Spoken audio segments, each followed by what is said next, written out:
Hi, beautiful friends. Welcome to week 2 of Zodiac specific readings. I started this last week, so I did the first 3 signs last week. I'm going to do 3 every week until the end of the month to cover the whole Zodiac. And today I have Cancer. So hi, Cancer, this is your reading. So I have cards here on the table that are telling me a little bit of a story. In the underlying energy, I have the Ace of Cups and the Unexpected and Timeline Jump. What's so interesting is when I picked up this Unexpected card, what was underneath it was Preparation and then another Unexpected card, because I combined 2 decks to form this deck that I pull these cards from. So 2 cards that say Unexpected in your underlying energy with Preparation underneath. What these are saying to me is that you have been through something that was unexpected, and that those experiences, while they might have been hard, were preparation for you. There's this woman sort of encased in this fruit here. It doesn't really look like a comfortable place to be, but it's like she's wrapped in a bit of a cocoon. There is this state of becoming that has been underway for a while now. It seems to me that whatever this was had a way of cracking your heart open, and it led to a timeline jump for you. It either led you or is in the process of leading you to a place where your heart is wide open. Maybe that means that you feel now more than you ever did. Maybe it's made you a little more tender. And then jumping right into this first row of cards that came out, maybe it's made you have more gratitude. This gratitude card is really beautiful. I don't know if you can see, but it's sort of like a younger hand holding an older person's hand, and then somebody standing back almost like watching this and having gratitude for the lessons that are coming out of this moment, having gratitude for what has been learned along the way in a vulnerable process. This heart expansion is not one that's come by easily. In fact, it's come out of obstacle. It's come out of a process of needing to figure out how to become the person that you need to be to get through hard times, to scale obstacles that seem unscalable, that seemed daunting, that seemed perhaps impossible. But you're starting off this reading having done that, because along with these comes the Knight of Cups. And the Knight of Cups is like someone who's sort of on fire for life now. I wrote down on here, holy fire, because it's like this divine spark that really energizes and that gets us passionate about life again, or passionate about some aspect of life again. So this process that perhaps was unexpected in the past was preparing you to get here. It planted a seed inside of you that now has grown into this spark, this holy fire. What's also said about this card as well is because it is such a fiery, passionate energy, it's often recommended that this energy be tempered with discernment. I even have written on here, needs grounding in discernment. Remember that phrase, needs grounding in discernment, okay? Because in the next row, what came out was the 8 of Pentacles, which has to do with your purpose, your work, your mission. This zeal doesn't just have to do with your life in general. It seems to be that it's meant to awaken some sort of purpose in you, some sort of sense that you now know what you're here to do. And if that hasn't happened yet, it will. Along with that, what I have is so crazy. 2 beauty cards came out, 2 different decks. Again, because I combined these 2 decks together, 2 different cards that say beauty. And in the middle of them came this discernment card. Didn't I just say that the Knight of Wands needs grounding in discernment? So these 2 beauty cards are very different. This one looks like she's stripped bare. She's identifying what's beautiful based on her most transparent self, literally. This card is also called beauty, but almost feels as though she's wearing a mask. And right in between them, the discernment card. So this to me seems to speak something about sorting out for yourself what is authentically a beautiful life to you. What beauty represents in my mind is simply the things that draw us in, the things that we're attracted to.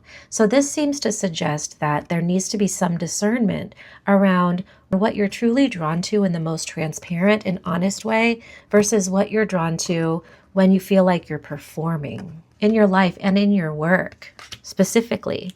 And that there may be boundaries needed to sort that out, that there needs to be some protecting of your energy so that you can separate your energy out from the energies around you that might be trying to tell you what you should be attracted to. versus what you authentically are magnetized toward. To some degree, you need to set aside time every day to marinate in your own energy so that that energetic signature can get really strong in you and can get filtered away from the energies that are around you all the time, so that you can really get clear on what you truly feel magnetized toward when you're in your whole divine essence, if that makes sense.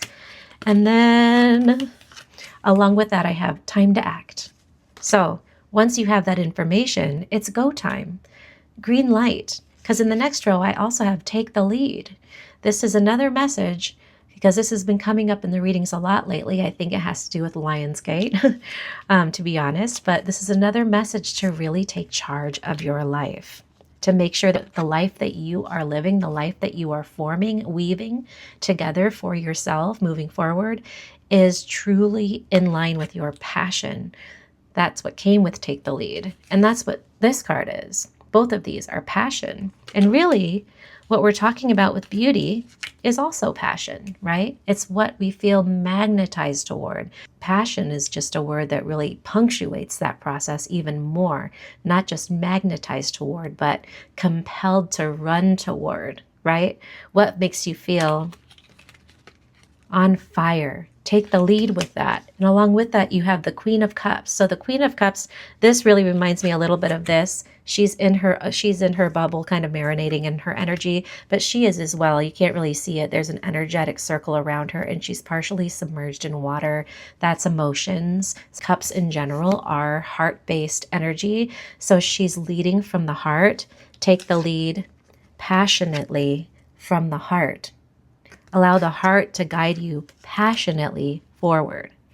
And then what I have next to that, interestingly, is ground, create security, which is so funny because, again, remember when I said, remember the phrase, needs grounding in discernment?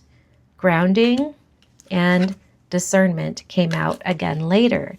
So in order to really anchor and solidify the steps forward that you make, you're going to need to take time to ground them into reality. Up to now, this is all energetic. This is all in the ethers.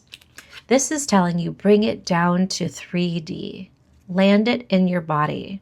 Take steps tangibly, not just as idea and emotions and stuff like that. Operating from a place of divine authority over your life, to put your feet on the ground and take steps forward. Along with that, I have this beautiful weaving card. I hadn't seen this card before. This deck is really big, so there are some cards I've never seen, and so I looked it up.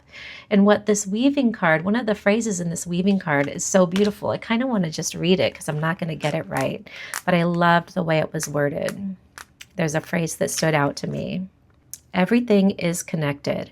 Energy is never lost, but transformed.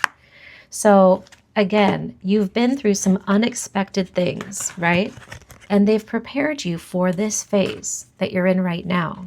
As you move forward, to me, this is you. Energy is never lost. It's transformed. So whatever it is that you went through, whatever it is that was hard, it's not as though this process is meant to separate you from that. That process, what you went through that was difficult, challenging, unexpected, is meant to be woven into who you are as a person and alchemized along the way, because all of our experiences, even the hard ones, shape us. They shape us into who we are. That energy, even the most challenging moments, are woven into who we are. And once they're alchemized, they actually become part of our strength. They actually make us, I want to say they transform us, but really what it is that they unlock a portal into a whole aspect of ourselves that we never knew existed, the portal, that we never knew existed until we had to go through that. And once that portal's unlocked, it's like all these upgrades in our system. We now know how strong we are. We now have a deep well of understanding for new aspects of life that we really could only have imagined before. Instead, now we've walked through the mud and we know what that feels like. That anchors us in wisdom. It infuses more compassion, and it most certainly brings us more gratitude. If we've done the work of really and truly allowing those experiences to have existed, to have left a mark on us. If we tried to minimize the experiences and push them away, we'll bypass that process. But if this reading is for you, I don't think you did that. You had a timeline jump somewhere along the way. You really did the work. And so this reading seems to be hinting at what's to come next for you. Okay, let me get one angel number for you, and then I will wrap up your reading. One angel number for Cancer. Thank you for letting me do a reading for you. Okay, we have 3377. And some keywords that's associated with this number are lucky, from heaven, prosperity, change, and spiritual awakening. And then the message is, the angels are full of joy, not only because they see the sacredness within your true self, but they want you to know that you deserve happiness. Allow the flow of divine ecstasy that comes with your sacred inheritance and the path that you've chosen. Oh my gosh, that's so beautiful. The spiritual awakening. I mean, really, that's what this means. Your timeline jump. That's what you've been navigating. Yes, you've probably been through several other spiritual awakenings, but lately it seems like they just keep coming. So that's what this is. I could have just started the reading and said, you're having a spiritual awakening. There, your reading's over. So that was a perfect way to wrap it up. Anyway, thank you for letting me do a reading for you, Cancer. I deeply appreciate you. I hope this was helpful, and I will see you soon. Bye.